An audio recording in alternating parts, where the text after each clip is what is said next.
Subscribe कीजिए हमारे Hindi horror story YouTube channel को और सबसे पहले नई भूतिया कहानी सुनने के लिए घंटी जरूर बजाएं। धन्यवाद। अमावस्या के दिन भूत प्रेत, पित्त, पिशाच, निशाचर और दैत्य ज्यादा सक्रिय रहते हैं। इस दिन चंद्रमा नहीं दिखाई देता, तो ऐसे में हमारे शरीर में हलचल बढ़ जाती है। जो व्यक्ति नकारात्मक सोच वाला होता है, उसे नकारात्मक शक्ति अपने प्रभाव में ले लेती है। बात 250 साल पहले की है। शाम का अंधेरा बढ़ चला था। सड़कें सुनसान हो चुकी थीं। वैसे ही गांवों में शाम होते ही सन्नाटा पसरने लगता है। मछरिया गांव के बाहर एक छोटा सा बस स्टॉप बना हुआ था, जो उस वक्त पूरा खाली पड़ा था। तभी एक मोटरसाइकिल आकर रुकी। उस पर से एक युवक हाथ में सूटकेस लिए उतरकर उस मोटरसाइकिल वाले को धन्यवाद कर वहां स्टॉप पर मछरिया गांव के बाहर एक पेड़ पर आकर बैठ गया। उसने अपने हाथ पर बंधी घड़ी पर एक नजर मारी। 7 बज चुके थे। वो सूटकेस वहीं रखकर झाड़ियों में लघुशंका को चला गया। इतने में एक बस वहां आई और कुछ सवारियों को उतारकर जैसे ही जाने लगी, वो युवक झाड़ियों में से भागता हुआ आया और बस को रुकने के लिए आवाज दी, पर बस तेजी में निकल गई। वो निराश होकर उस बस से उतरी सवारियों से पूछने लगा, बता सकते हैं अगली बस कब तक आएगी? मुझे मुरादाबाद जाना है। उसकी बात सुनकर एक व्यक्ति ने बोला, बाबूजी, ये आखिरी बस थी, अब बस कल सुबह ही आएगी। 7 बजे के बाद कोई बस नहीं है मुरादाबाद जाने के लिए। उस व्यक्ति की बात सुनकर वो युवक और भी निराश और परेशान हो उठता है। हे भगवान, ये आखिरी बस भी निकल गई। मुझे कल मुरादाबाद पहुंचकर ड्यूटी ज्वाइन करनी है। मैं एक पुलिस वाला हूं। वैसे ही 3 दिन लेट हो गया ड्यूटी ज्वाइन करने में। पता नहीं अब क्या होगा। शायद कोई बस आती हो वहां ना सही कहीं, और कहीं मैं उसी से चला जाऊंगा। शायद आगे से कोई साधन मिल जाए। उसकी बात सुनकर व्यक्ति बोला, अब तो कल सुबह ही आएगी, वो भी 9 बजे। इसके पहले अब कोई भी गाड़ी नहीं है। मैं तो इस गांव में सालों से रहता हूं। मेरी बात मानिए, कोई बस नहीं आएगी। ठीक है भैया, यही बैठता हूं। कोई और साधन, ट्रक वगैरह निकलेगा तो उसी से चला जाऊंगा।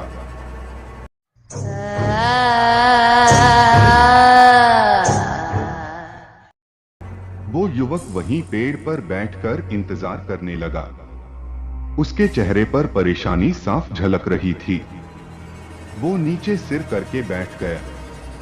तभी उसके कानों में आवाज पड़ी, जैसे कोई बस कंडक्टर आवाज लगाकर सवारी बुला रहा हो, मुरादाबाद चलो, मुरादाबाद चलो। ये सुनते ही अचानक चेहरा उठाकर उस तरफ देखता है।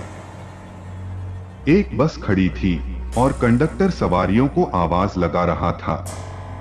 उसने इधर उधर देखा, पर उसके अलावा कोई और सवारी उसे दिखी नहीं। वो दौड़कर उस बस में चढ़ गया। अंदर घुसते ही उस युवक को एक अजीब से जलने जैसी बू आई। उसने आसपास नजर दौड़ाई, कहीं सीट खाली नहीं थी। कुछ लोग पंक्ति बनाकर सीटों के बीच गली में खड़े थे। उसने आगे देखा तो ड्राइवर के सामने वाली जगह खाली थी। उसे आश्चर्य हुआ कि जब ये ड्राइवर के बगल वाली सीट खाली है, तो इनमें से कुछ लोग यहाँ बैठे क्यों नहीं, खड़े क्यों हैं? उसने सीट को गौर से देखा। सीट तो बढ़िया थी। कंडक्टर से पूछकर वो वहीं बैठ गया। उसने मुरादाबाद का टिकट कंडक्टर से लिया। वो मन ही मन सोचने लगा, उस आदमी ने तो कहा था कि अब कोई बस है ही नहीं कल सुबह के पहले। अच्छा हुआ उसकी बात मानकर मैं वापस नहीं गया। बस अपनी गति से भागे जा रही थी, क्योंकि जब तक रोड अच्छा था तो ड्राइवर टाइम कवर करने को गाड़ी भगा रहा था। आगे वैसे ही कच्चे रोड पर बस 30 से 40 की स्पीड से ही चलनी थी। बाहर मौसम खराब हो चला था। हवा के साथ पानी की बूंदाबांदी स्टार्ट हो चुकी थी। शाम के 10 बज चुके थे, पर सर्दी के दिनों में अंधेरा इतना हो चला था कि जैसे 12 बज गए हों। आगे रास्ते पर पूरी तरह अंधेरा था। सिर्फ बस की हेडलाइट की रोशनी में आगे का रास्ता दिख रहा था। यदि लाइट बंद कर दो पूरे रोड पर कुछ भी देख पाना असंभव था। वो युवक बैठे बैठे बस में अंदर सवारियों पर नजर दौड़ाता है। सभी उसे ही देखे जा रहे थे। उसे बड़ा अजीब सा लगा ये सब। वो युवक उन लोगों की तरफ एक नजर मारकर वापस सामने वाली खिड़की से बाहर देखने लगा। पूरी सड़क सुनसान थी, परंतु वो अजीब सी जली जली गंध बराबर आ रही थी। उसे लगा बस खचाखच भरी हुई है। हवा आने जाने की जगह नहीं है, शायद इसलिए ही अजीब सी गंध आ रही होगी। किसी ना किसी के पास से वो वापस सामने सड़क पर देखने लगता है। तभी ड्राइवर टेप में एक गाने की कैसेट लगा देता है। गुमनाम है कोई, बदनाम है कोई।